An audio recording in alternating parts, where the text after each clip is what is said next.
بسم اللہ الرحمن الرحیم السلام علیکم۔ تمام نیو ویڈیو اپڈیٹس کے لیے میرے چینل لائبریری وائس کو سبسکرائب کر کے بیل نوٹیفیکیشن کو آن کر دیں تاکہ میرے آنے والی تمام ویڈیوز کی اپڈیٹس آپ تک بر وقت پہنچ سکیں۔ اور ویڈیو شروع کرنے سے پہلے اس ویڈیو کو لائک کرنا، کمنٹ کرنا اور شیئر کرنا مت بھولیے گا۔ تو ویورز، آئیے چلتے ہیں ناول دھند کی نیکسٹ ایپیسوڈ کی طرف۔ یاد علی گیٹ پر نظر نہیں آیا تھا، ویسے گیٹ اندر سے بند تھا، شاید وہ اپنے کمرے میں ہو۔ پھر ہم اس کے کمرے کے دروازے پر پہنچے۔ دروازے کا پٹ کھلا ہوا تھا، ہم اندر داخل ہو گئے۔ یاد علی کا کمرہ کاٹ کباڑ بنا ہوا تھا۔ ایک طرف جھلنگا سی چارپائی پڑی ہوئی تھی، اس کے قریب ہی ٹین کا ایک صندوق، پھر ایک جانب گودڑ کا ڈھیر، ایک طرف کچھ برتن، مٹی کا چولہا وغیرہ۔ 2-3 ڈبے رکھے ہوئے تھے جن میں آٹا، دال اور دوسری ایسی ہی چیزیں تھیں۔ کیا عجیب زندگی ہے اس شخص کی، مجھے رحم آنے لگا۔ وہ کمرے میں موجود نہیں تھا۔ بہرحال اس کی غیر موجودگی میں کمرے میں داخل ہونا مناسب نہ سمجھ کے ہم دونوں باہر نکل آئے۔ یاد علی سامنے سے آتا ہوا نظر آ رہا تھا۔ یہ شخص بہترین صحت کا مالک ہے، حالانکہ حاجی وحید اللہ کے کہنے کے مطابق اس کی عمر کتنی زیادہ ہے، چہرے سے بھی لگتا ہے۔ دیکھو نا، بال کس طرح سفید ہیں، سیاہ چہرے پر یہ سفید بال عجیب سے لگتے ہیں۔ ہم اس پر تبصرہ کرتے رہے۔ یادو ہمارے پاس پہنچ گیا تھا۔ معاف کر دیجئے سرکار، ذرا کام سے گیا ہوا تھا، ادھر غسل خانہ بنا ہوا ہے۔ اس نے ایک جانب اشارہ کیا۔ کوئی بات نہیں یاد علی، اور تو کوئی کام نہیں کر رہے تھے تم؟ نہیں سرکار، حکم کریں۔ آؤ تم سے تھوڑی سی باتیں کریں گے، آؤ تمہارے کمرے ہی میں بیٹھتے ہیں۔ کمرہ؟ سرکار وہ آپ کے بیٹھنے کے قابل نہیں ہے۔ آؤ یاد علی، کہیں بھی بیٹھ جائیں گے، میں نے کہا اور کمرے میں داخل ہو گیا۔ یادو بے تاثر سے انداز میں ہمارے سامنے بیٹھ گیا تھا۔ یادو، تم نے بچپن سے اب تک یہی عمر گزاری ہے؟ جی سرکار۔ چودھری صفدر علی کیسے آدمی تھے؟ جی، ہمارے مالک تھے، ہم اتنا جانتے ہیں۔ نہیں، میرا مطلب ہے بستی کے لوگ ان سے نفرت کیوں کرتے تھے؟ ہمیں کچھ نہیں معلوم سرکار۔ اگر آپ یہ سمجھتے ہو کہ ہم اپنے مالک کے بارے میں کچھ کہیں گے تو اسے بھول جاؤ۔ یادو کا لہجہ بفرا ہوا تھا۔ میں اور نصرت حیرت سے اسے دیکھنے لگے، پھر لاکھ سر مارا، لیکن یادو نے ایک لفظ نہیں بتایا اور ہم مایوس ہو گئے۔ بہرحال یہ بھی ایک کردار ہے انسان کا، نصرت نے کہا۔ پھر حاجی وحید اللہ آئے، اپنے ساتھ ضرورت کا سامان لائے تھے، کھانے پینے کی اشیاء۔ وہ کہنے لگے، آپ کی ضد ہے سلطان میاں، ورنہ یہ جگہ رہنے کے قابل نہیں ہے، لیکن ہم یہیں قیام کریں گے حاجی صاحب، میں نے فیصلہ کن لہجے میں کہا۔ آپ کی مرضی ہے، ویسے لائٹ ٹھیک ہو گئی ہے، مگر میں یہ ٹارچیں بھی لے آیا ہوں۔ بہت شکریہ، یہ کام کی چیز ہے۔ پھر حاجی صاحب چلے گئے اور میں نصرت کے ساتھ مل کر رات کا پروگرام بنانے لگا۔ پھر ہم حویلی کے مختلف گوشوں کی سیر کرتے رہے۔ ویرانی تھی کہ الامان، ویسے ہی بستی میں شام سرے شام ہو جاتی تھی۔ یہ تو بستی سے دور کی جگہ تھی، قرب و جوار میں کوئی مکان نہیں تھا۔ بہرحال ہم اپنے کمرے میں ہی تھے اور باتیں کر رہے تھے۔ نصرت آہستہ آہستہ مجھ سے بے تکلف ہوتا جا رہا تھا۔ اس نے کہا، سلطان بھائی، یورپ تو بہت رومانوی جگہ ہے، وہاں کے نسوانی حسن میں بھی ندرت ہے، اس کے علاوہ آزادی کا ماحول بھی ہے۔ ہاں، وہاں کا مزاج مختلف ہے، میں نے سادگی سے کہا اور وہ مسکرانے لگا۔ کسی جولیا نے آپ کو پریشان تو نہیں کیا؟ خوش قسمتی سے نہیں۔ حیرت کی بات نہیں ہے۔ کیوں؟ ارے ہم تو فلموں اور اخبارات کی خبروں ہی کو دیکھ کر یورپ کی حسرت کا شکار ہو جاتے ہیں۔ دور کے ڈھول ہیں نصرت، کیوں؟ یا پھر مزاج کی بات کہہ لو۔ یورپ لطافت میں دیوالیہ ہو چکا ہے، ہر شے کی ازرانی اس کا حسن کھو دیتی ہے۔ وہاں بے حد حسین آنکھیں نظر آتی ہیں، لیکن وہ نسوانیت کے خمار سے عاری ہوتی ہیں۔ ان میں شرم و حیا کے وہ جھکے جھکے خزانے نہیں ہوتے جن کے حصول کی طلب زندگی گزار دیتی ہے۔ آسانی سے حاصل ہو جانے والی ہر شے بے وقت ہوتی ہے۔ زندہ باد، آپ ایک آئیڈیل انسان ہیں، ورنہ اس عمر میں انداز فکر یہ نہیں ہوتا۔ ویسے سلطان بھائی، ایک اور سوال کروں؟ ضرور کرو۔ یہ نگاہ طلب کہیں ٹھہری ہے یا نہیں؟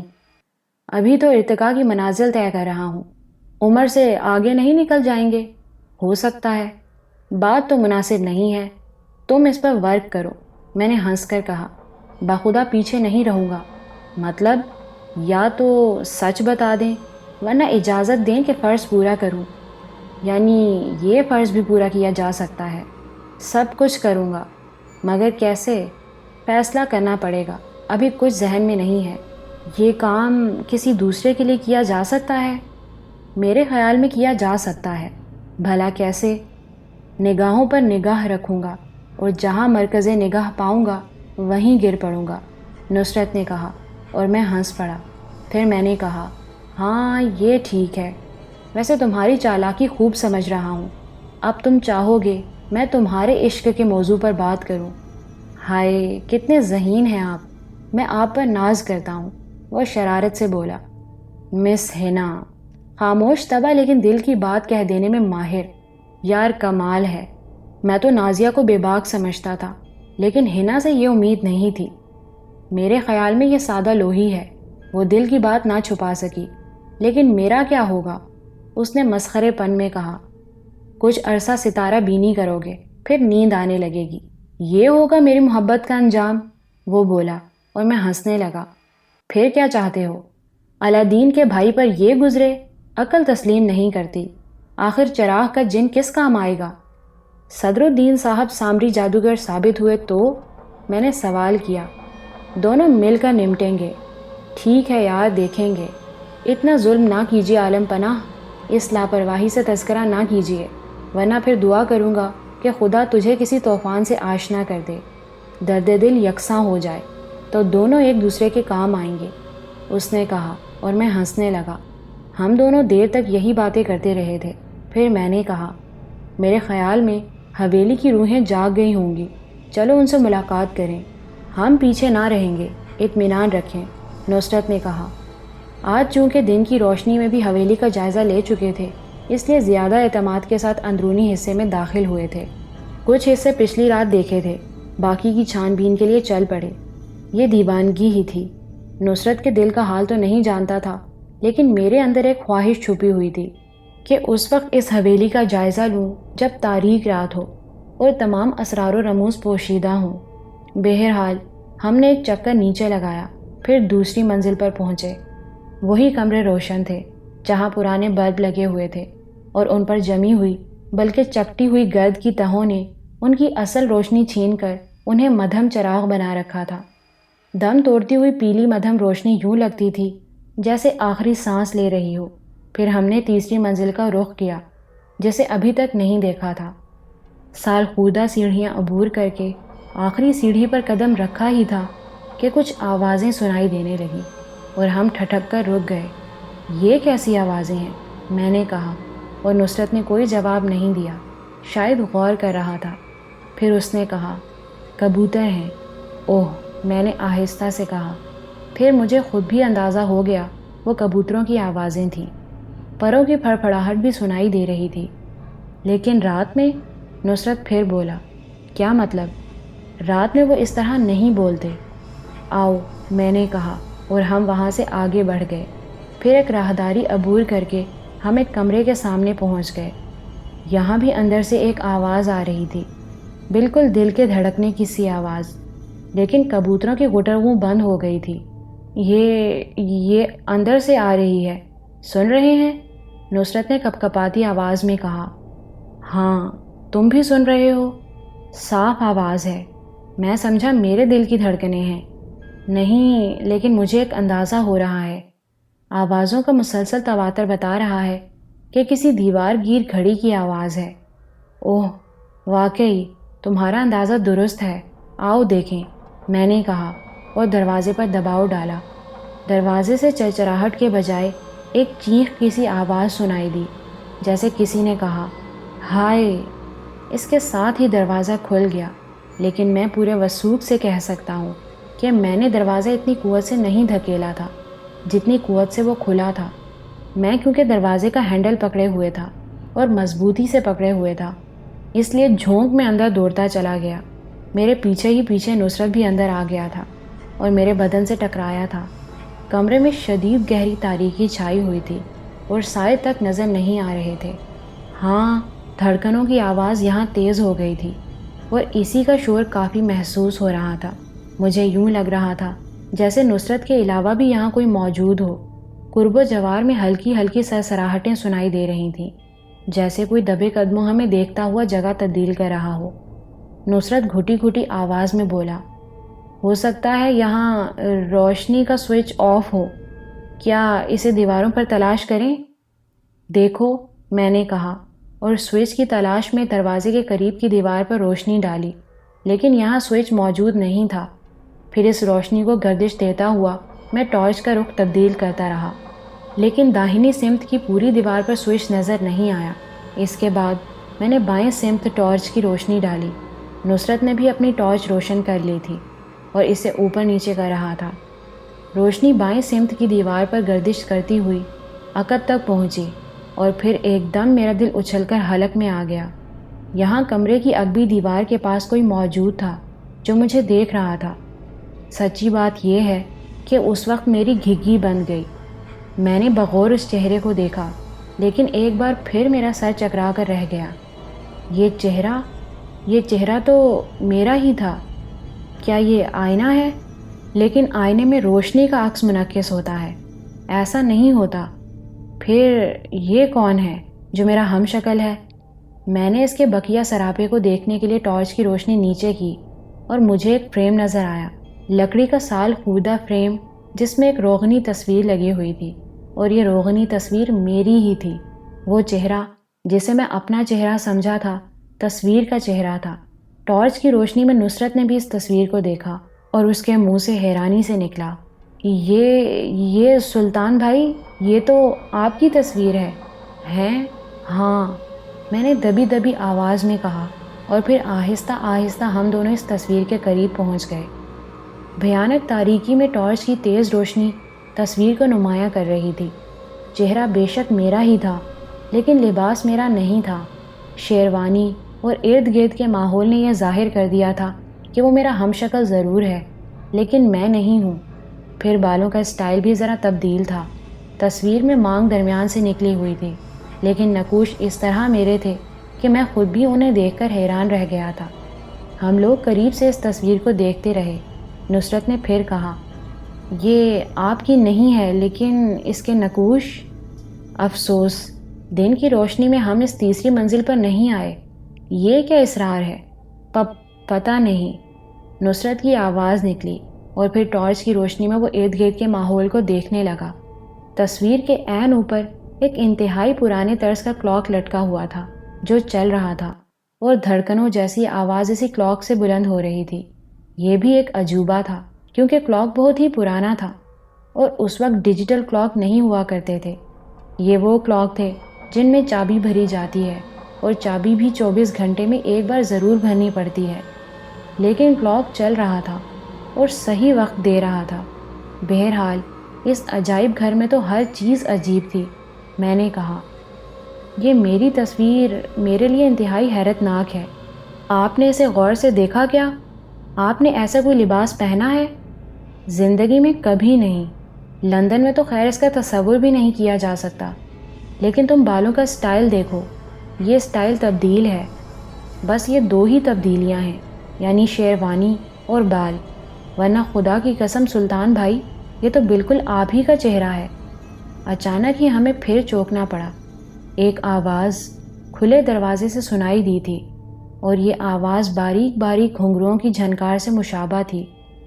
کوئی دبے قدموں چل رہا تھا، لیکن گھنگروؤں کی جھنکار صاف سنائی دے رہی تھی اور اتنی واضح تھی کہ اس کے بارے میں کوئی شک نہیں کیا جا سکتا تھا۔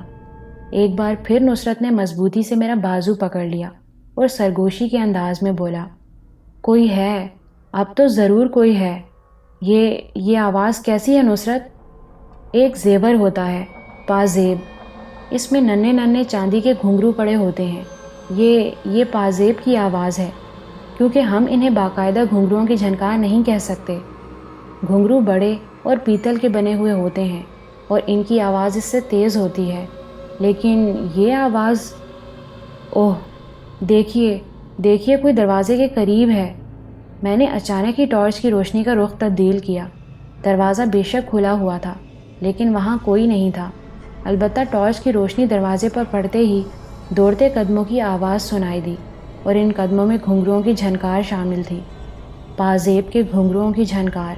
میں نے خود بھی نصرت کا ہاتھ پکڑا اور برق رفتاری سے دروازے کی جانب لپکا۔ میں دیکھنا چاہتا تھا کہ وہ کون ہے جو بھاگ رہا ہے۔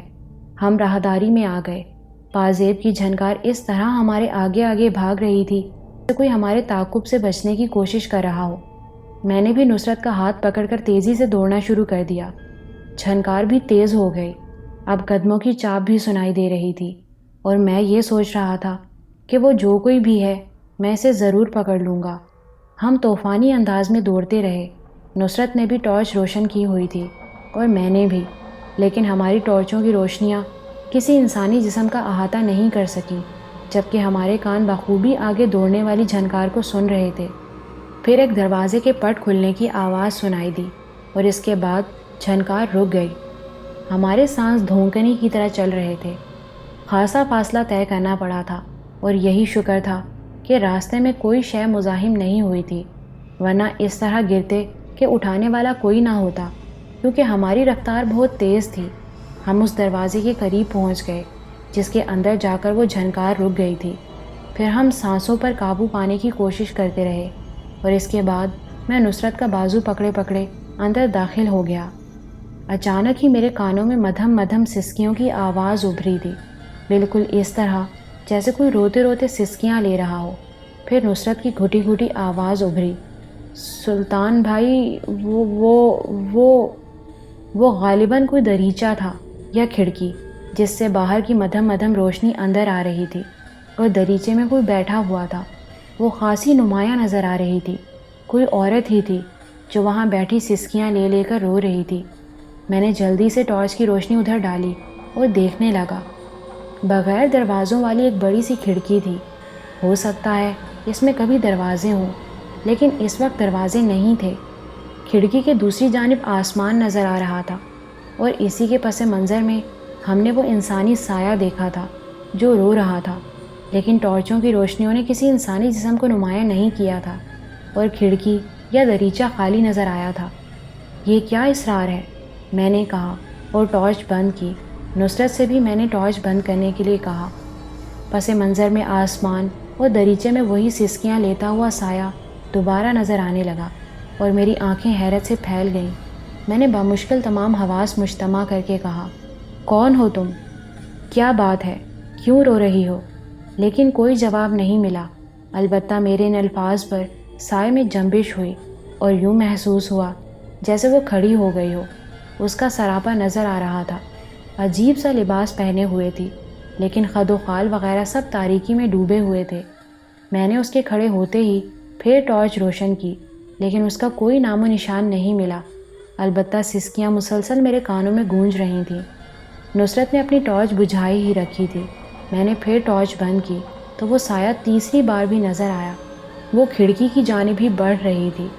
رکو، رک جاؤ، رک جاؤ، میں نے کہا، اور تیزی سے کھڑکی کی جانب چھلانگ لگا دی، لیکن سایہ جلدی سے کھڑکی پر بیٹھا اور اس کے بعد دوسری طرف کود گیا۔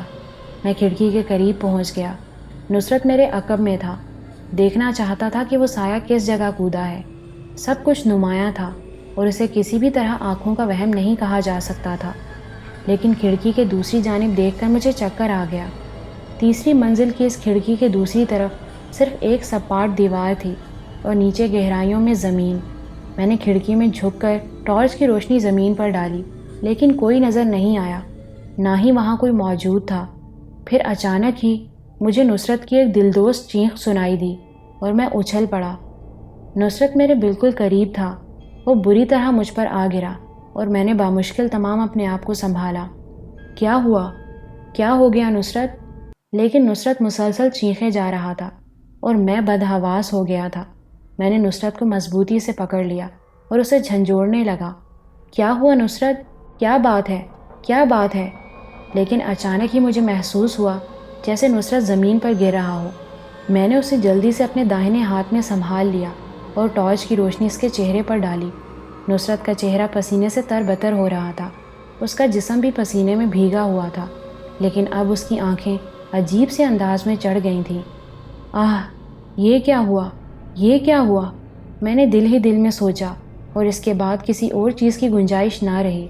میں نے بامشکل تمام نصرت کے بے ہوش بدن کو اپنے کاندھے پر لادا، اور اس کے بعد ایک ٹارچ روشن کیے ہوئے دوسرے ہاتھ سے اسے کاندھے پر سنبھالے ہوئے واپسی کا سفر طے کرنے لگا۔ نصرت اچھا خاصا وزنی نوجوان تھا، لیکن بہرحال میں اس کا وزن سنبھالے ہوئے تھا۔ البتہ اب سیڑھیاں اترنا انتہائی مشکل ثابت ہوا، اور وہ بھی تیسری منزل سے۔ میرا بدن بھی کانپ رہا تھا، اعصاب شل ہوئے جا رہے تھے، اور اب مجھے یہ احساس ہو رہا تھا کہ یہ ایڈونچر میرے لیے واقعی خطرناک تھا۔ کہیں نصرت کو کوئی نقصان نہ پہنچ جائے، میں نے دل میں سوچا، اور اس کے بعد میں بامشکل تمام نصرت کو لے کر واپس اس کمرے میں آ گیا۔ کمرے کی روشنی جل رہی تھی۔ میں بدحواسی میں نصرت کو لیے ہوئے اندر داخل ہوا، اور میں نے اسے بستر پر لٹا دیا۔ پھر میں اسے جھنجھوڑنے لگا، نصرت، نصرت، نصرت۔ میں اسے آوازیں دیتا رہا۔ پانی موجود تھا۔ میں نے کافی پانی اس کے چہرے پر چھڑکا تو آہستہ آہستہ اس نے آنکھیں کھول دیں۔ میری صورت دیکھتا رہا۔ نصرت، کیا بات ہے؟ میں ہوں، پہچان رہے ہو نا مجھے؟ ہاں، پہچان رہا ہوں، اس نے متوحش انداز میں ادھر ادھر دیکھتے ہوئے کہا۔ کیا ہو گیا تھا تمہیں؟ یار کمال کے آدمی ہو، مجھے تم سے ایسی امید نہیں تھی۔ میرے شانوں پر ہاتھ کسی نے رکھے تھے۔ کب؟ جب آپ کے پیچھے کھڑا ہوا تھا۔ ہاتھ؟ خدا کی قسم کسی نے باقاعدہ مضبوطی سے میرے شانے دبوچ لیے تھے، نصرت نے کہا۔ اوہ نصرت، وہم ہو سکتا ہے تمہارا۔ کیسی باتیں کرتے ہیں سلطان بھائی؟ میرے شانے آپ یقین کریں بڑی مضبوطی سے پکڑے گئے تھے۔ وہ انسانی ہاتھوں کے چوڑے شکنجے تھے، اور یقینی طور پر وہ 2 مضبوط ہاتھ تھے۔ آپ کیونکہ مجھ سے آگے تھے، اس لیے یہ سوچ بھی نہیں سکتا تھا کہ آپ نے میرے شانے پکڑے ہوں گے۔ ٹھیک، مجھے یقین ہے کہ تم جھوٹ نہیں بول رہے ہوگے۔ خدا کی قسم، جھوٹ بولنے والے پر لعنت ہو خدا کی۔ کسی نے مجھے عقب سے پکڑ لیا تھا۔ آئی ایم سوری سلطان بھائی، شاید میں اپنے حواس پر قابو نہیں پا سکا تھا۔ اب تمہاری کیا کیفیت ہے؟ ٹھیک ہوں، لیکن ہاں، لیکن کیا؟ سلطان بھائی، میرا خیال ہے یہ جگہ چھوڑ دیں تو اچھا ہے۔ صبح تک انتظار کرو گے؟ نہ کریں، پلیز نہ کریں۔ مگر اس طرح نصرت، آپ کو خدا کا واسطہ، میں اب بھی یہی کہتا ہوں کہ آپ اگر چاہیں تو میں دوبارہ اندر چلنے کے لیے تیار ہوں، لیکن میری ہی نہیں، آپ کی زندگی کو بھی خطرہ لاحق ہو سکتا ہے۔ یہ واقعی ایک آسیب زدہ حویلی ہے۔ ٹھیک ہے، چلو چلتے ہیں، سامان یہیں چھوڑ دو۔ کھڑے ہو سکتے ہو؟ میں تو شرمندہ ہوں، آپ مجھے وہاں سے یہاں تک کیسے لائے؟ یار تمہارا وزن کتنا ہے؟ میں نے ماحول کا تاثر کم کرنے کے لیے کہا۔ کیسے لائے آپ مجھے؟ کندھے پر ڈال کر۔ اب کیا کہوں اس کے جواب میں؟ مجھے اپنی اس کمزوری پر خود ہی شرمندگی ہے۔ مذاق کر رہا ہوں نصرت، ظاہر ہے ماحول ہی ایسا تھا۔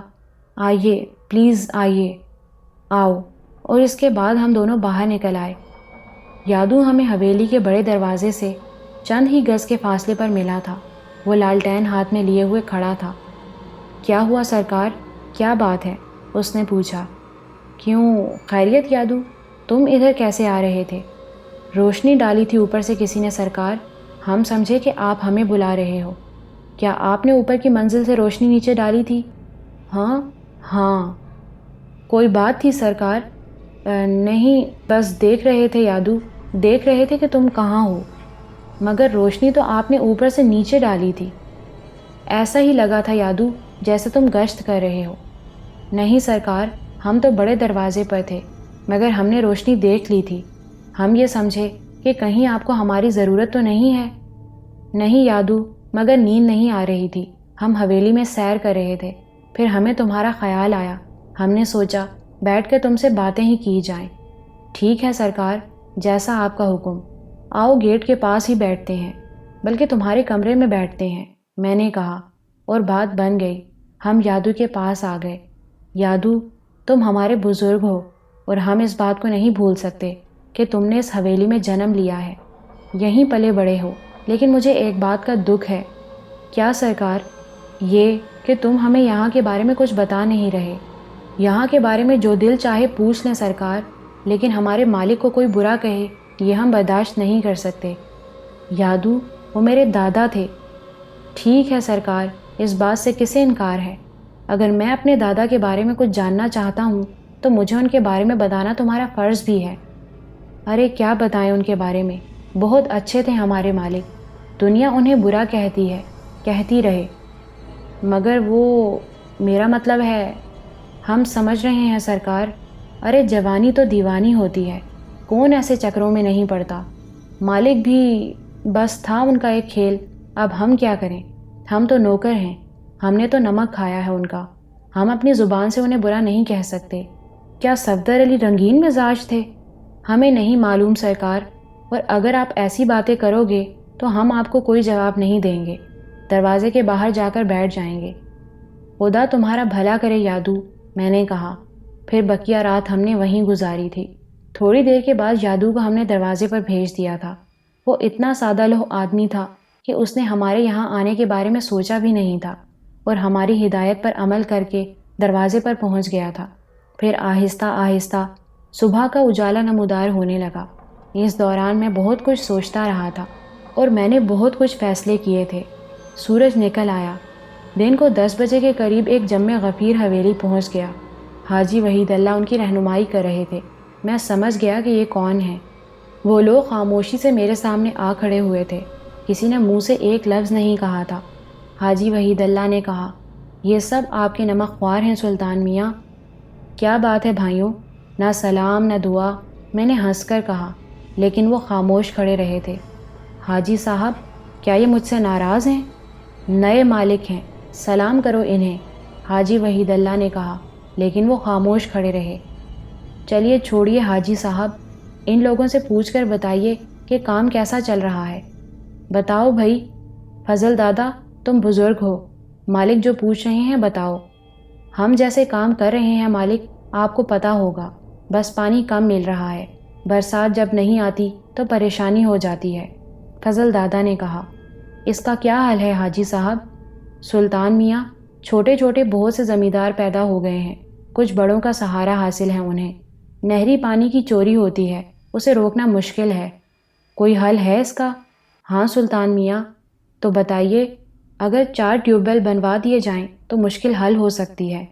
تو ٹیوب ویل لگوا دیں، خرچ زیادہ آئے گا سلطان میاں، ضرورت تو پوری کرنی ہے نا۔ سو تو ہے، آپ انتظامات کر دیں، خرچ کی پرواہ نہ کریں۔ ویسے کیا آپ نے صدر الدین صاحب سے یہ بات کہی تھی؟ جی سلطان میاں۔ انہوں نے کیا کہا؟ یہی کہ اتنے بڑے خرچ کی منظوری مالک ہی دے سکتے ہیں، وہ خود نہیں۔ ٹھیک ہے، آپ انتظام کر دیں، میں منظوری دیتا ہوں۔ اور کوئی بات؟ بولو فضل دادا، حاجی صاحب نے کہا۔ ایک بات بتا دیں سرکار، ہم انسان ہیں یا نہیں؟ فضل دادا نے کہا۔ کیا مطلب ہے فضل دادا؟ سرکار، یہ مہنگائی آسمان سے باتیں کر رہی ہے، خرچ 10 گنا بڑھ گئے ہیں، ہمیں تن ڈھکنا اور پیٹ بھرنا مشکل ہوتا ہے، ہماری کب سے شنوائی نہیں ہوئی۔ آپ لوگوں کو تنخواہ ملتی ہے؟ ہاں سرکار، مگر اتنا عرصہ ہو گیا، ہماری تنخواہوں میں اضافہ نہیں ہوا۔ ہم چور نہیں ہیں سرکار، حاجی صاحب سے پوچھ لیں، سب کچھ آنکھوں کے سامنے ہے۔ ٹھیک ہے فضل دادا۔ حاجی صاحب، کتنے آدمی ہمارے لیے کام کرتے ہیں؟ 132 سرکار۔ حاجی صاحب، اس ماہ سے ان کی تنخواہ دگنی کر دی جائے اور 7 دن کے اندر اندر ان لوگوں میں سے ہر ایک کو 20-20 ہزار روپے فوراً ادا کر دیے جائیں تاکہ یہ اپنی رکی ہوئی ضرورتیں پوری کریں۔ اس کے علاوہ آپ لوگ اطمینان رکھیں، آپ کا پورا خیال رکھا جائے گا۔ میں نے ان لوگوں کے چہروں پر حیرت و مسرت کے ملے جلے آثار دیکھے تھے، وہ تعجب سے مجھے دیکھ رہے تھے۔ اور کوئی شکایت ہے آپ کو مجھ سے؟ نہیں سرکار، شکریہ، آپ جائیے۔ وہ سب چلے گئے تو حاجی وحید اللہ نے کہا، خرچ بہت بڑھ جائے گا سلطان میاں، مجھے یقین ہے کہ جو کچھ میں نے کہا ہے آپ وہی کریں گے، آپ اخراجات بتا کر مجھ سے منظوری لے لیں۔ ٹھیک ہے سلطان میاں، اور آپ میرے ساتھ آئیے۔ حاجی صاحب کو لے کر میں اپنے کمرے میں آ گیا تھا۔ بیٹھیے حاجی صاحب۔ پھر ہم سب بیٹھ گئے۔ میں نے سرد لہجے میں کہا، آپ ہمارے بہت پرانے کارکن ہیں حاجی صاحب، اور میرے خیال میں میرا حق بنتا ہے کہ میں آپ سے جو سوال کروں مجھے اس کا جواب ملے۔ بے شک سلطان میاں، آپ مجھے کیوں نہیں بتاتے کہ یہاں کے لوگوں کے دلوں میں میرے لیے نفرت کیوں ہے؟ حاجی صاحب سوچ میں ڈوب گئے، پھر بولے، یہ نفرت تو چودھری رحمان علی کو بھی ملی تھی جب وہ یہاں آئے تھے، وہ بھی بس 2 یا 3 بار ہی یہاں آئے تھے۔ کیوں؟ آخر کیوں؟ برا تو نہیں مانیں گے سلطان میاں، آپ نے ہمیں حکم دیا ہے، ہم اس کی تعمیل کریں گے۔ آپ مجھے بتائیے، نفرت کی وجہ نہ آپ ہیں نہ چودھری رحمان علی مرحوم تھے، یہ نفرت بڑے چودھری صفدر علی کی وجہ سے پھیلی ہے اور اب روایت کے طور پر چلی آ رہی ہے۔ بڑے چودھری کی وجہ سے؟ مگر کیوں؟ اس لیے سرکار کہ وہ سچ مچ رئیس زادے تھے، شوقین مزاج۔ اس حویلی میں بے شمار شریف زادیوں کی عزت لٹی ہے، بہت سے بے گناہ موت کے گھاٹ اترے ہیں۔ میرے مالک اور ان کا خاندان تو یہاں رہتا نہیں تھا، مگر وہ اکثر یہاں آتے رہتے تھے، اور جب وہ آتے تھے سلطان میاں تو عزت دار اپنی بہو بیٹیوں کو چھپاتے پھرتے تھے۔ بس اس سے زیادہ کیا کہیں؟ اور آپ تو ہاں حاجی صاحب کہیں، پوری بستی میں اس کا چرچا ہے، اور آپ یقین کرو لوگ خوفزدہ ہیں۔ کس بات سے؟ میں نے پوچھا۔ آپ چودھری صفدر علی کے ہم شکل ہیں، اتنے ہم شکل کہ ایک کو اٹھاؤ دوسرے کو بٹھاؤ، بس عمر کا فرق ہے، ورنہ لوگ آپ کو بھی… اوہ، میں نے آہستہ سے کہا اور خاموش ہو گیا۔ میرے ذہن میں بہت سے خیالات آ رہے تھے، پھر میں نے کہا، اندر ایک تصویر لگی ہے سب سے اوپری منزل میں، چودھری صفدر علی کی ہے۔ تو یہ بات ہے، مگر میں صفدر علی تو نہیں ہوں، یہ سیدھے سادے لوگ ہیں، مگر آپ نے جو کچھ انہیں دیا ہے شاید وہ ان کا خیال بدل دے۔ چودھری رحمان کیسے آدمی تھے؟ بہت اچھے، بہت نیک، انہوں نے کبھی ان لوگوں سے اس بارے میں کوئی بات نہیں کی۔ ان کا مزاج الگ تھا۔ کیسے؟ چودھری صفدر علی کے بعد یہ حویلی کبھی آباد نہیں ہوئی، بس یادو یہاں رہتا رہا۔ رحمان علی ایک دن کے لیے بھی اس حویلی میں نہیں ٹھہرے، نہ کبھی بستی میں رہے، پھر بھی یہ لوگ اس خاندان سے نفرت کرتے رہے۔ بہت سے گھرانے زخمی ہیں سرکار، پشتوں کے بعد یہ زخم بھریں گے۔ ایک بات اور بتائیے حاجی صاحب۔ ضرور سلطان میاں، پوچھئے۔ چندریا کون ہے؟ چندریا کوئی عورت ہے؟ اس بستی کی ہے؟ وحید اللہ نے پوچھا۔ یہ میں نہیں جانتا۔ نہیں سلطان میاں، ہم بھی نہیں جانتے۔ رمبھو یا ترکھان کا نام سنا ہے کبھی؟ یہ تو ہندوانے نام ہے۔ ہاں شاید۔ نہیں سلطان میاں، میں ان کے بارے میں کچھ نہیں جانتا۔ میں نے گہری سانس لے کر کہا۔ کچھ دیر سوچنے کے بعد میں نے کہا، ٹھیک ہے وحید اللہ صاحب، میں آج یہاں سے چلا جاؤں گا، اور کوئی کام ہو تو بتائیے۔ جی سلطان میاں، میرے لیے کوئی ہدایت ہو تو بتا دیجئے، ویسے میں جانتا ہوں آپ مجھ سے ناراض ہیں۔ یہ آپ سے کس نے کہا؟ غلطی ہو گئی ہے، مجھے کہیں جانا نہیں چاہیے تھا۔ آپ اس ویران حویلی میں رہے، تکلیفیں اٹھائیں۔ نہیں وحید اللہ صاحب، مجھے بہت اچھا لگا یہاں، اور ہاں، آپ کا اپنا معاوضہ بھی دوگنا کر لیجئے، اور 50,000 روپے اپنے لیے لے لیجئے۔ حاجی وحید اللہ نے گردن جھکا دی تھی۔ میں نے انہیں ان احکامات کے کاغذ وغیرہ کی تکمیل کی ہدایت کی اور وہ چلے گئے۔ نصرت اس سارے کھیل میں خاموش رہا تھا۔ حاجی وحید اللہ کے بارے میں بھی اس نے کچھ نہیں کہا تھا۔ کیا خیال ہے نصرت، اس حویلی میں اور رہنے کا ارادہ ہے؟ کیوں؟ نہیں، میں نے سوچا شاید یہ تمہیں پسند آئی ہو۔ خدا کی قسم، وزن کر کے دیکھ لیں سلطان بھائی، کم از کم 10 کلو کم ہو گیا ہوگا۔ یقین کرو نصرت، مجھے اس سے بڑی محبت محسوس ہو رہی ہے۔ کبھی موقع ملا تو اس میں رہائش اختیار کروں گا۔ تصویر کا معمہ تو حل ہو گیا، نصرت نے کہا۔ ہاں، لیکن تعجب ہے، کسی اور نے اس بارے میں کچھ نہیں کہا۔ آپ کی ملاقات ہی کس سے ہوئی ہے؟ یا پھر ممکن ہے آپ کے دادا کی دوسری تصویریں نہ ہوں؟ ویسے ان رئیسوں کا زوال قدرتی ہے، بڑی برائیاں کی ہیں ان لوگوں نے۔ نصرت نے اس پر کوئی تبصرہ نہیں کیا، پھر کچھ دیر کے بعد بولا، یہ چندریا کون ہے؟ نصرت نے اچانک سوال کیا اور میں خاموش ہو کر اسے دیکھنے لگا۔ پھر میں نے کہا، اس کے بارے میں تفصیل سے بتاؤں گا، تھوڑا سا انتظار کر لو۔ نصرت خاموش ہو گیا، پھر دوسرے معاملات میں وقت گزرا۔ رحیم خوش تھا اور ہماری آپ بیتی نہیں جانتا تھا۔ ہم نے اسے گاڑی تیار کرنے کی ہدایت کی، پھر ہم بہاول پور چل پڑے۔ بہاول پور کے تصور نے میرے دل میں ایک میٹھی میٹھی کسک پیدا کر دی تھی۔ یہ ماجھی کا خیال تھا۔ شام ڈھل رہی تھی اور ہمارا سفر جاری تھا۔ میرے دل میں بہت سے خیالات آ رہے تھے۔ اچانک کار کو ایک جھٹکا سا لگا اور ہم چونک پڑے۔ چھوڑو یار، اپنے دیس کی برائی کر رہے ہو تو کیا یہ کہوں کہ یہ فرشتوں کی بستی ہے؟ خدا کرے آپ کا واسطہ ایسے حالات سے نہ پڑے اور آپ کا یہی امیج قائم رہے۔ ماحول بہت خوبصورت ہے۔ سچی بات یہ ہے کہ یورپ میں بھی زراعت ہوتی ہے اور ماحول میں بھی کوئی نمایاں تبدیلی نہیں ہوتی، لیکن یہاں کی بات ہی کچھ اور ہے۔ وہ مشینوں کے غلام ہیں، جبکہ ہمارے ہاں انسان ہی مشین کی حیثیت رکھتے ہیں۔ اور میں یہ سمجھتا ہوں نصرت کہ یہ سب کچھ غلط نہیں ہے۔ اہل یورپ آہستہ آہستہ اپنے آپ کو مشینوں کی غلامی میں دیتے جا رہے ہیں۔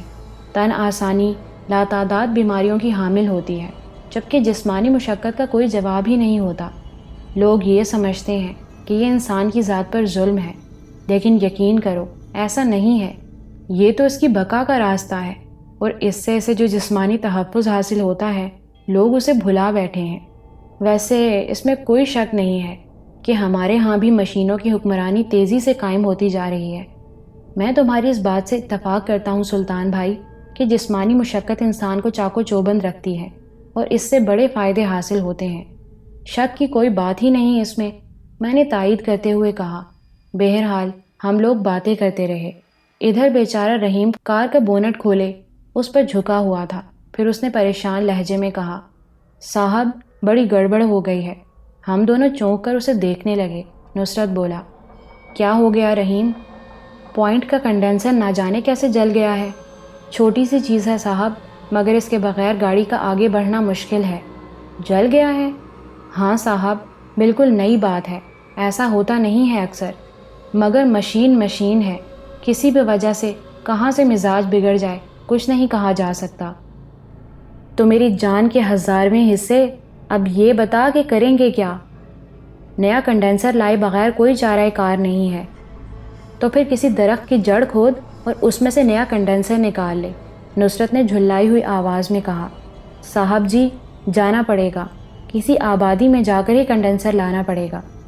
تو پھر دوڑ جا اور لے کر آ، کوئی بس نظر آئے تو چلا جاتا ہوں، آپ اجازت دو۔ بھائی اور کچھ کیا بھی تو نہیں جا سکتا، میں نے بھی کسی قدر پریشانی سے کہا۔ ٹھیک ہے، میں چلا جاتا ہوں صاحب، خدا کرے کوئی بس مل جائے۔ خدا کرے۔ یہ لے پیسے پکڑ اور کنڈینسر لے کر آ۔ لگائے گا کون؟ میں خود لگا لوں گا صاحب، اس کی کوئی بات نہیں ہے۔ تو پھر بھاگ جا، میں نے کہا، اور رحیم پیسے لے کر تھوڑا سا آگے جا کر سڑک کے کنارے کھڑا ہو گیا۔ بات واقعی پریشانی کی تھی، میں نے کہا، اور اگر ہم کسی بس ہی سے چل پڑے نصرت تو کیسا رہے گا؟ کیا بات کر رہے ہیں سلطان بھائی، گاڑی یہیں چھوڑ دیں گے؟ کوئی حرج ہے؟ نہیں، کوئی حرج تو نہیں ہے، لیکن جس نے بھی آ کر گاڑی کی تلاشی لے ڈالی وہ بڑی دعائیں دے گا ہمیں، کیونکہ اس میں جو کچھ موجود ہے نہ تو اسے گٹھری باندھ کر ہم اپنے ساتھ لے جا سکتے ہیں اور نہ ہی اسے یہاں چھوڑ سکتے ہیں۔ کتنا قیمتی تو سامان ہے اس میں۔ تو پھر پریشانی کی کیا بات ہے یار، 2 طاقتور نوجوان گاڑی کی حفاظت کے لیے موجود ہیں، ہم یہیں وقت گزار لیں گے، کوئی کھا تو نہیں جائے گا۔ نصرت پر خیال انداز میں گردن ہلا کر خاموش ہو گیا۔ ہم خود بھی سڑک کے دونوں سمت دیکھ رہے تھے، لیکن شاید شام کے وقت ٹریفک یہاں بہت کم ہو جاتا تھا۔ ایک لگژری کوچ گزری، رحیم نے اسے زور زور سے اشارہ کیا، لیکن شاید لگژری کوچ والے کو کسی سواری کی ضرورت نہیں تھی۔ وہ تیزی سے گزرتا چلا گیا اور میرے ہونٹ سکڑ گئے۔ یہ خطرناک بات ہے، ہر شخص کے اپنے مسائل ہوتے ہیں۔ میرے خیال میں انسانی ہمدردی کی بنا پر اسے کم از کم رک کر یہ تو پوچھ لینا چاہیے تھا کہ ہم کسی مشکل میں تو گرفتار نہیں ہیں۔ انسانی ہمدردی کی بنیاد پر ہی وہ بس کو تیزی سے نکال لے گیا، کیونکہ بس میں جو انسان بیٹھے ہوئے تھے وہ بھی ہمدردی کے مستحق تھے۔ ایسا ہوتا ہے کہ بسیں اسی طرح روک کر لوٹ لی جاتی ہیں۔ خدا کا شکر ہے کبھی واسطہ تو نہیں پڑا ایسے حالات سے، لیکن اخبارات میں خبریں سننے کو مل جاتی ہیں کہ ڈاکوؤں نے ناکہ لگایا اور مسافروں کی ناک اکھاڑ لی۔ نصرت پر تمسخر انداز میں بولا، ڈرائے جا رہے ہو مجھے، لیکن اطمینان رکھو میں ڈرنے والوں میں سے نہیں ہوں۔ ارے تو ہم بھی مرد میدان ہیں، ہم کون سا ڈر رہے ہیں؟ اب جب آن ہی پڑی ہے تو بھگتیں گے۔ حویلی سے زیادہ خوفناک ماحول تو نہیں ملے گا کم از کم۔ یہاں اگر واسطہ پڑا تو ایسے لوگوں سے پڑے گا جو سینہ تان کر سامنے آئیں گے، اور پھر بات سینہ بہ سینہ ہو جائے گی۔ بہت چہک رہے ہو۔ چہکنا چاہیے، اچھے حالات میں تو سبھی چہکتے ہیں، ان حالات میں چہکنے کو ایڈونچر کہا جاتا ہے، اور آج یہ مزہ بھی چکھ لیا۔ پھر ایک بس آئی اور بیچارے نے روک ہی لی۔ رحیم بھاگ کر اس میں چڑھ گیا۔ میں نے گہری سانس لے کر کہا، چلو رحیم کا مسئلہ تو حل ہوا۔ خوش فہمی میں نہ رہیں حضرت، مسئلہ کس طرح حل ہوتا ہے یہ تو اللہ ہی جانتا ہے۔ اوکے اوکے، میں کسی خوش فہمی میں نہیں ہوں۔ یہ کھیت کاہے کے ہیں؟ میرا خیال ہے مکئی کے کھیت ہیں، آپ دیکھ رہے ہیں نا، چھوٹے چھوٹے بھٹے۔ کیا خیال ہے کیوں نہ بھٹا بازی کی جائے؟ کھیت کسی کی ملکیت ہوں گے۔ اللہ اللہ، اب مجھے نصیحتیں سننے کو ملیں گی، لیکن ایسی چیزیں جو انسان کو آسانی سے نہ ملتی ہوں اگر کبھی نظر آ جائیں تو ان سے لطف اندوز ہونا اتنی بری بات نہیں ہے۔ بس بس، اپنے فتوے رہنے دو۔ ویسے تعجب کی بات ہے، کھیت تیار ہو رہے ہیں اور ان کے رکھوالے یہاں موجود نہیں ہیں۔ نہیں خیر، ایسی بات تو نہیں ہے، رکھوالے تو ضرور ہوں گے۔ اب یہ الگ بات ہے کہ وہ بھی ہم سے ڈر کر دور ہی دور ہوں۔ اس کا مطلب ہے بہرحال یہاں انسانی وجود تو ہوگا۔ ویسے تو یہ کھیت بھی جیتے جاگتے ہیں، نصرت نے جواب دیا۔ ہم اسی قسم کی باتیں کرتے رہے۔ کھانے پینے کی جو اشیاء دستیاب ہو سکتی تھیں وہ موجود تھیں۔ کچھ دیر کے بعد ہم نے پہلا شغل کیا اور اس کے بعد سڑک کے کنارے بیٹھ کر باتیں کرتے رہے۔ ان باتوں میں حنا کی باتیں بھی شامل تھیں، اور میں یہ محسوس کر رہا تھا کہ نصرت حنا کے ساتھ اچھا خاصا سنجیدہ ہے۔ بہرحال یہ ایک تفریحی مشغلہ تھا۔ جو الجھن اور جو کوفت یہاں آنے کے بعد مجھے ہوئی تھی اب اس کا نام و نشان نہیں رہا تھا، اور میں مطمئن و مسرور تھا۔ خدا کا بہت بڑا احسان تھا کہ میری شخصیت سنبھال لی گئی تھی اور میں کسی بے کس و بے بسی کا شکار نہیں ہو سکا تھا۔ رات یہاں کچھ زیادہ ہی تیزی سے بڑھ رہی تھی۔ رحیم کی آمد کا انتظار تھا، اور بہرحال تھوڑی سی تشویش تو میرے ذہن میں بھی تھی، کیونکہ جس طرح اندھیرا فضا میں اترتا آ رہا تھا وہ ذرا سنگین بات تھی۔ اچانک ہی نصرت نے کہا، پتہ نہیں بیٹری کس حال میں ہے، دیکھوں؟ کیوں، خیریت؟ خیر، ہم ہیڈ لائٹس تو نہیں جلا سکتے، لیکن کم از کم کار کے اندر تھوڑی سی روشنی کر لی جائے تاکہ زندگی کا احساس باقی رہے۔ بیٹری تو نئی ہوگی، ظاہر ہے نئی ہی لگائی گئی ہے، تو پھر آئیں گاڑی میں بیٹھیں۔ باہر بہت ہلکی سی خنکی ہو رہی تھی، لیکن بے حد خوشگوار، اس میں ناگواری کا تاثر نہیں تھا۔ پھر بھی نصرت سے تعاون کرتے ہوئے اندر آ کر بیٹھ گیا۔ میں نے مسکراتے ہوئے کہا، اور اگر رحیم صاحب رات بھر واپس نہ آئے تو؟ ارے باپ رے، ایسی دل دہلا دینے والی باتیں نہ کریں۔ کیا ان علاقوں میں درندے ہو سکتے ہیں؟ کچھ نہیں کہا جا سکتا، ہو بھی سکتے ہیں۔ تو پریشانی کی کیا بات ہے؟ دروازے لاک کر کے شیشے چڑھائے لیتے ہیں، گھٹن ہو جائے گی۔ احمق آدمی، درندے اتنے ذہین نہیں ہوتے کہ ہلکی سی دراڑ میں انگلی ڈال کر شیشے گرانے کی کوشش کریں۔ ہم تھوڑی سی دراڑ کھلی رکھیں گے۔ ویسے بھی اس قدر خوفزدہ ہونا بھی مناسب نہیں ہے۔ نصرت خشک ہونٹوں پر زبان پھیر کر خاموش ہو گیا تھا۔ ماحول اب زیادہ تاریک ہو گیا تھا۔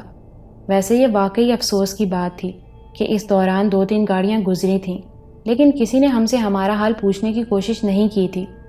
یورپ میں ایسا نہیں ہوتا تھا، وہاں انسان بہرحال انسان کی قدر کرتے تھے، اور ایسے موقعوں پر بہت سے ہمدرد مل جایا کرتے تھے۔ بہرحال ہر جگہ کا اپنا ایک مزاج ہوتا ہے۔ وقت تیزی سے گزرتا رہا۔ جب بھی کبھی کوئی روشنی نظر آتی ہم اس بات کی توقع کرنے لگتے کہ شاید رحیم آ گیا، لیکن رحیم کا دور دور تک کوئی پتہ نہیں تھا۔ کلائی پر بندھی ہوئی گھڑی 9:30 بجا رہی تھی، لیکن اندازہ یہ ہو رہا تھا جیسے آدھی رات گزر چکی ہو۔ ہر طرف ایک ہو کا عالم، ایک گہری خاموشی، ایک عجیب سا سناٹا۔ میں خود بھی اس ماحول سے تھوڑا متاثر تھا، لیکن نصرت کی حالت کچھ زیادہ ہی خراب تھی۔ پھر اس نے آہستہ سے کہا، اسی لیے کہتے ہیں کہ انسان کو ہمیشہ اچھی بات زبان سے نکالنی چاہیے۔ کیا مطلب؟ حضور نے فرمایا کہ ہو سکتا ہے رحیم رات کو واپس ہی نہ آئے۔ لگتا ہے بھائی رحیم کی بھی ہمت ہی نہیں پڑی۔ اس نے سوچا صبح کو جو کچھ ملے گا دیکھ لیں گے، جتنے بھی باقی رہ گئے ہوں گے اٹھا لائیں گے۔ میں نصرت کی بات پر ہنس پڑا تھا۔ پھر اس کے بعد ہمارے پاس گفتگو کرنے کے لیے کوئی موضوع ہی نہیں رہا۔ میں نے محسوس کیا تھا کہ نصرت نے حویلی کے موضوع کو ٹالنے کی کوشش کی ہے۔ خیر اب اتنا طوفانی انسان تو میں بھی نہیں تھا کہ اس ماحول کے تاثر کو بھول جاتا۔ بات واقعی بے حد خوفناک تھی، اور جو واقعات پیش آئے تھے وہ بڑے سنگین نوعیت کے حامل تھے۔ گو اب مجھے چودھری صفدر علی کے بارے میں تفصیلات معلوم ہو چکی تھیں۔ وہاں جو لوگ چودھری صفدر علی سے نفرت کرتے تھے وہ سادہ لوہ لوگ تھے، اور ظاہر ہے ایسے لوگ نسلوں کو معاف نہیں کرتے، ان کا کوئی قصور نہیں تھا۔ حاجی وحید اللہ نے جو کچھ بتایا تھا وہ یہ سمجھنے کے لیے کافی تھا کہ صورتحال کیا ہے، لیکن بہرحال اگر سمجھداری سے کام لیا جاتا تو یہ سوچا جا سکتا تھا کہ اب تیسری نسل کا فرد حویلی میں داخل ہوا ہے، اور ضروری نہیں ہے کہ اس سے دادا کا انتقام لیا جائے۔ لیکن بہرحال اس بات کی خوشی تھی کہ اپنے مزاروں کو میں نے خوشیاں دے دی تھیں۔ جس قابل بھی تھا، حصہ تو انسان کو ملنا ہی چاہیے۔ اگر خدا نے مجھے غیر متوقع طور پر یہ سب کچھ دے ہی دیا تھا تو اسے اپنی ہی ملکیت سمجھ بیٹھنا اس چیز کو گنوا دینے کے مترادف تھا۔ اللہ تعالیٰ تو ذریعہ ہی پیدا کرتا ہے، ایک انسان کے ہاتھوں دوسروں کو دلواتا ہے، بس ہاتھوں ہی کا معاملہ ہوتا ہے۔ اور اگر اس پر بھی انسان اپنی تحویل میں موجود کسی بھی شے کو اپنی ملکیت سمجھ کر بخل سے کام لینے لگے تو اس سے زیادہ بدنصیب کوئی نہیں ہوتا، کیونکہ وہ نہیں جانتا کہ جو کچھ دوسروں کے لیے اسے دیا گیا ہے اس پر قبضہ جمانے کا نتیجہ کیا ہو سکتا ہے۔ بس انہی سوچوں میں وقت گزرتا رہا۔ پھر میں نے نصرت کی تیز تیز سانسیں سنی، اسے نیند آ گئی تھی۔ یہ اچھا ہوا تھا، میں یہ محسوس کر رہا تھا کہ نصرت بہت بے چین ہے۔ یہ الگ بات ہے کہ میری محبت میں اس نے جب سے وہ میرے ساتھ شامل ہوا تھا اب تک ایک لفظ بھی ایسا نہیں کہا تھا جو میرے لیے ناپسندیدگی کا حامل ہو، لیکن بہرحال وہ بھی انسان تھا۔ میں خاموش بیٹھا تاریک فضاؤں میں دیکھتا رہا، کچھ نظر نہیں آ رہا تھا، البتہ بیٹھے بیٹھے شدید کوفت ہو رہی تھی۔ میری آنکھوں میں نیند کا کوئی شائبہ نہیں تھا۔ کچھ دیر تک سوچتے رہنے کے بعد بالآخر میں نے آہستگی کے ساتھ دروازہ کھولا اور نیچے اتر کر چہل قدمی کرنے لگا۔